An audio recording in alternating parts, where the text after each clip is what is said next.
All right, tonight on the show we got DJ Derrick, we got Chef Chris Spagna. I'm pretty sure that's all gonna make sense later. Dance like the moves that you're doing on purpose. Sing like a singing on key. Talk to the girl that intimidates you. Pretend that you're brilliant and charming. I said pretend that you're brilliant and charming. Hey!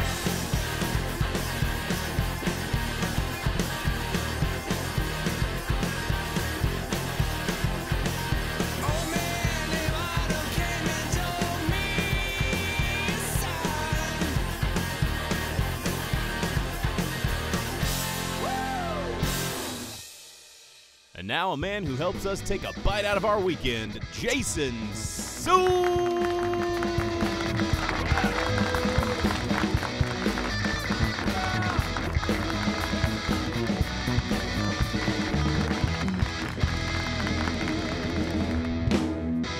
Did you see that? Yeah. It all came right back to me when Who's gonna clean that up? I frisbeed them out there. Oh man, thank goodness I got a couple more. All right. Yeah, hey, welcome. Band, thank you guys. We do have Owen, who I would like to say is part of the core team. The least reliable of the group is the only one that's here for the group. Thanks, buddy. Yes, it's true. And then we got Chef Stephen Brooks on the drums. He's more than a chef, he's also a drummer. Thank you. Yeah, so glad you're here. And our show director, we got Dan Robinson filling in on the guitar. And you have a 7-string guitar. It's true. Is that better than a regular Gotta guitar? Turn it up to 7. More strings equals more better, Jason. Man, I'm learning so much on today's show. So let me break it down for you. Here's what's happening on today's show. We're visiting with the one and only DJ Derrick. Derrick's been DJing in the region for a long time. More than he's willing to admit. He's just like, yes. I was like, Derrick, we could talk about how long you've been doing this. He's like, nah, I don't want No, people to know. I don't want people to know how old I am, is what that reads to me. And then we got the band De France is on the show. They're great. They've got kind of a rock, maybe rockabilly sort of sound to them. Any relation to DeBarge? No, I wish. Yeah. I really do. Beers. Or the Bears. The Bears. But we're really happy with our friends over at Shindig Music and our partnership with them. They're providing us with a few music videos throughout the season, and that's one of them. Instagrandpa, as I mentioned on the show today. Down there at our chef's table, we've got the mad scientist. Chef of food. Chef Chris Spagna joining us. Chef, what is going on at the chef's table today? Today we're going to be talking about the Maillard reaction. What makes brown meat, taste delicious? I can't wait. Great episode lined up for you folks. Stick around because all of those things are happening later.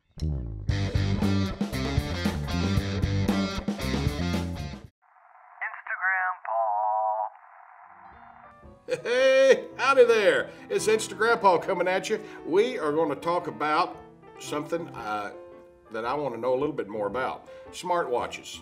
I bought this smartwatch at the pawn shop. It had a big S on it, and he said it was a smartwatch.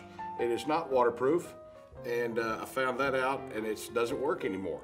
But you know, it looks like it would have seen that water coming, Dan. It's so smart. I don't want to wear anything smarter than me, smarter than myself, you know. If it's not a smartwatch, what is it? Well, a dumb clock, I guess. But you know, a dumb clock is right twice a day. You know that, see? Absolutely. So it's not so dumb. It's like old Instagrandpa. Well, a lot of the fun things about smartwatches is that it does so many things. It does a whole lot of the things that your phone does. So when I get a text message, then it pops up on my watch. Well, your phone calls your watch. Yeah, the person calls my phone, and then my phone does talk to my watch through Bluetooth. Do you not need your phone anymore then? No, I do have to have my phone nearby. Oh, you got to your phone. Yeah. Do you think that we rely too much on these things and we're smart things making dumb people? I'm not saying you're that dumb. You're probably pretty smart. Jason's calling. Oh, someone's calling.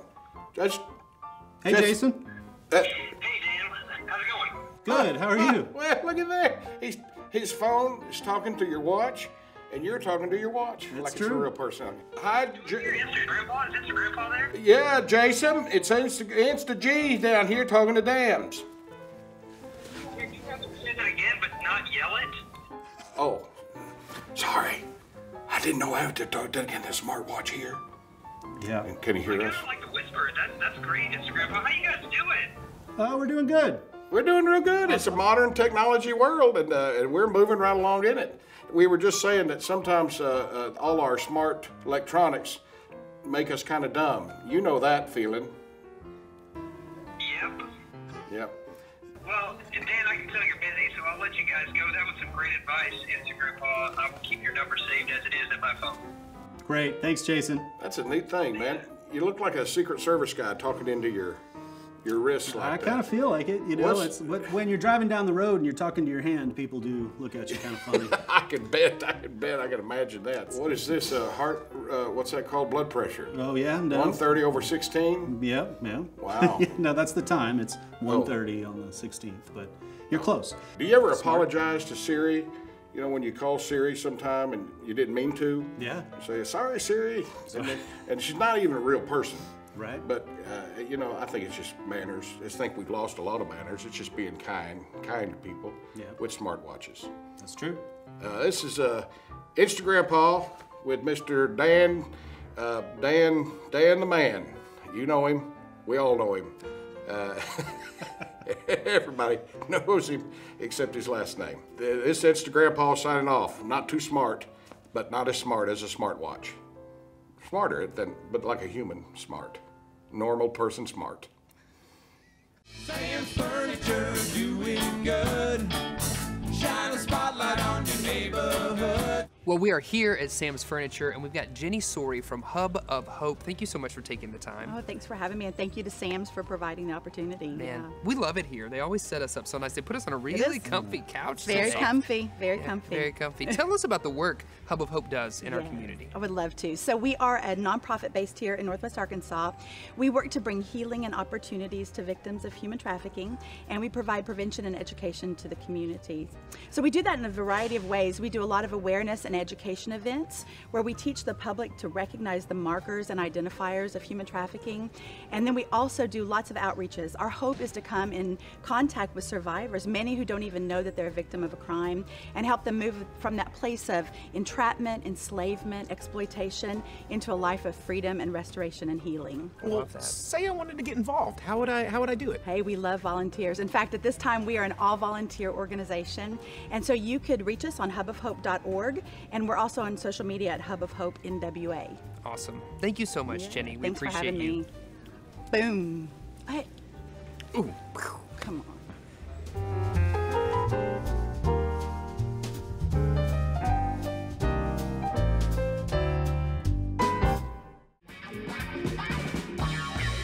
Welcome back, everybody. Later with Jason Suel. We're so honored to bring in DJ Derrick joining us. Thank you so much, Derrick. So if you don't know it, you have already heard DJ D spin some records probably at an event you've been at. He's been somewhere. Like, if you're around here, you've heard me somewhere. If you're around Northwest Arkansas, you've heard it. I mean, if the band isn't playing at the Razorback basketball games, you're spinning the records, They man. go straight to me. Yeah. We have a great band, but whenever they want to take a break, I'm the guy that comes in and I've been takes seeing over. you on ESPN a lot. What's all that about? They're always cutting to, I think ESPN's obsessed with you right now. They're real good friends. Yeah. So I love them to death. Yes, absolutely. So tell me more. Like, you started, you're a DJ, you're in the area, you're living in Northwest Arkansas, but your career has had this trajectory to now where you're playing like the SEC championship football game. Right. You're really, you were saying Mercedes-Benz Stadium in Atlanta, Right. big, 74,000 people. Right. How did that all happen? Well, it's the same way my whole career has happened. My career has been, you just go in and no matter who hires you or what you do, you just make sure you knock that out. So if I come here and you get me to DJ for you, I'm gonna make sure I'm gonna give you the best I could possibly give you. Right. That makes other people see and hear what you did.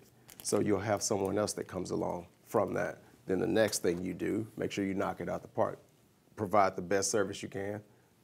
It just keeps stepping from there. I mean, obviously that's a lesson that you learned, but that's a great lesson for everybody, no matter what you're doing. Right. Always bring your best, knock it out of the park so that people are like, I want to hire that person to do the next thing. Well, I'm a strong believer in as long as you provide a quality service and you give people exactly what they want in a respectful manner and you actually do the job and you're reliable, your business or just anything you're doing is gonna grow. is there a top end to like, is there a thing that you really want to be able to do with your skills and your craft? That is a good question because truthfully, I don't know because I never saw this. You never thought you'd be here in the first place. No, yeah, I thought I would be a good DJ. I'm a great DJ in my eyes, so nobody's gonna tell me any different than that. But I never would have saw this. Not being, and the reason for that is not saying I didn't have the quality or the craft or whatever. I'm from Arkansas. Yeah. And that's saying nothing against Arkansas, but you're thinking of all these other cities and big places. City, yeah. We're not known for our DJ culture. Right. And I get that a lot. Whenever I go to other places and I tell them, okay, I'm from Arkansas, they're like, what? Yeah. I'm like, yeah, I'm from Arkansas. And it throws people off, but the point of that being, like, we just don't have, we have the culture, and especially in Northwest Arkansas, we have a huge culture when it comes down to all music genres and everything. But there's so many other places that's big names that's like right across the street from record companies or these arenas and stuff like that you would think they could choose from.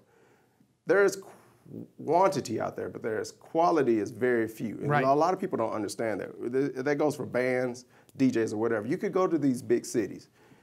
You could see a bunch of people and you think it's just thousands of great whatever there. Right. There's not. Like if you go think of a great DJ in like Vegas or something like that, there's probably 5 great DJs there.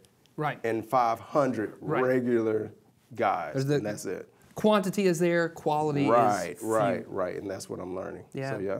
And you know, I think though you hit on something that I just want to point out is that I think you're a great ambassador for our state. As you travel around to these different places and you say, yeah, I'm from Arkansas, I think it helps people know that we do have culture here. Absolutely. We have all kinds of, you know, a myriad of variety of different things that we do in Northwest Arkansas, but also throughout the whole state. Absolutely. So I love the fact that you're out there doing this work, man. I really appreciate that. Yeah, that's great. I appreciate it. Well, thank you. Thanks for taking the time to talk to us about your career and everything you got going on. You're going to see him. He's going to be DJing. Go up and say hi to DJ Derrick at the next event that you are going to, that he is the DJ for. Stick around, folks. We got more happening later.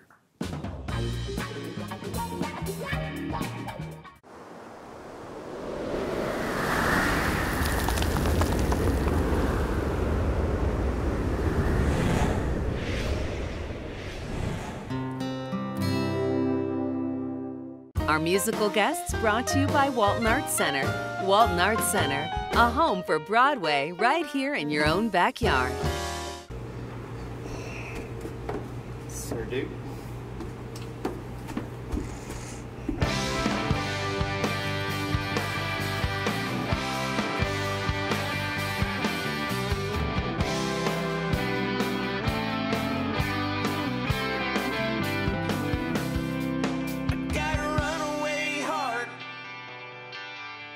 It's made of gold. Think I'm headed out west to find my soul. I got a touring band playing rock and roll. I got a big head start down this endless road. And I know you need my love.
science food.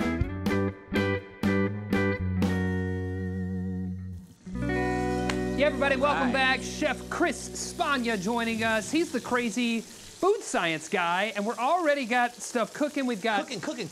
Got stuff bubbling. With science. With science, man. So we're talking about the Maillard reaction, and you were trying to explain this to me during the break, but I'm pretty remedial about this. So go ahead and tell us again. It's like the browning of proteins and sugars or something. But it's not caramelization. Not caramelization? Not caramelization. Okay. Not to be confused with.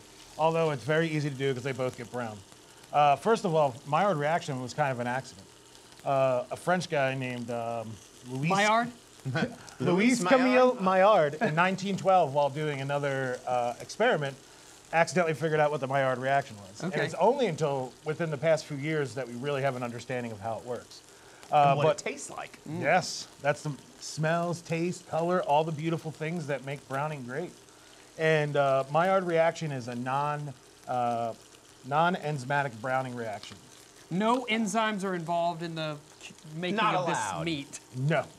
This is about muscle structure with proteins that are a long strand of amino acids that trap reducing sugars, such as glucose and fructose. So glucose is, you know, most people associate that with like diabetes and things of that nature that naturally occurs in plants. Right. Yeah. And then fructose is usually in fruits, breads, and cereals and things like that. Right. Which, you know. So can the Maillard reaction, is it only for meats or is it for? Yeah, good question. It works with bread. Bread. As long as there's amino acid, we'll say proteins, the surface level, no pun intended, because it does happen on the surface of contacting You can heat. intend the pun, it's fine. Pun intended. But it always just needs to involve proteins and sugars. And then from there, it's the amino acids of reducing sugars. And, you know, it's kind of like Tinder. You don't match with everybody. Right. You know, it has to be a certain Are we amino going to acid. swipe left and right on this? It has to be a certain amino acid and a certain reducing sugar that need to react. And it's thousands and billions and trillions of reactions happening at once on the surface of this meat right now. Is it happening right now? It's happening right now. On the underside of this meat. Yeah, we can't even see it because it's been this way the whole time. Exactly. Does it get flipped over? It's going to get flipped right Look now. at that. Is that what all that stuff is? So if you see that browning right there, that is the Maillard reaction all happening on the surface of the steak at the moment. What's the difference between different So meats? every meat is made up of different proteins. So everything browns differently. Like, Sure. What about human?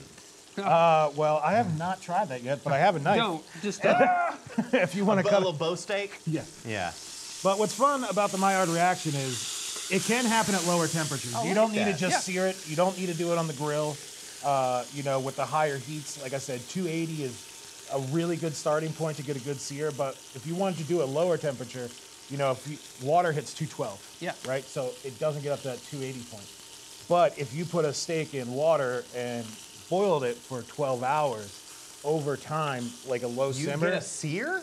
You would get a Maillard reaction, not a sear. Oh, okay, a Maillard You would get a Maillard reaction. Okay. So you can do that with a vegetable, a chicken, and a beef, to say, right? Yeah. That 12-hour period of a simmer would actually extract the proteins and the reducing sugars and cause a Maillard reaction in the water over a long period of time. Oh, interesting. That's very interesting. I learn something every time that you come to the show, Chef Chris Spagna. So I feel like, is that steak done? Yeah. I feel like it's pretty Maillard. It's Maillard. So this is where we're going to do a little chefy thing to make the steak taste a lot better. Oh, butter. We're going to add butter. Yeah. And it'll infuse that Smell that. oil. So good. Garlicky. And you sit here and you baste it a little bit with the oil. And you can see that hot oil bubbling on the surface. Sure. It's actually reacting right there too. So, you know, if you get this pan a lot hotter, you can technically just brown it, basting it with hot oil the whole time. Man, wow. This looks and smells delicious. Chris, we're going to let you continue to cook up your delicious meats. Maillard some stuff. Yes, and then, folks, you got to check out everything Chris Spagna is doing. And stick with us. We got more happening later.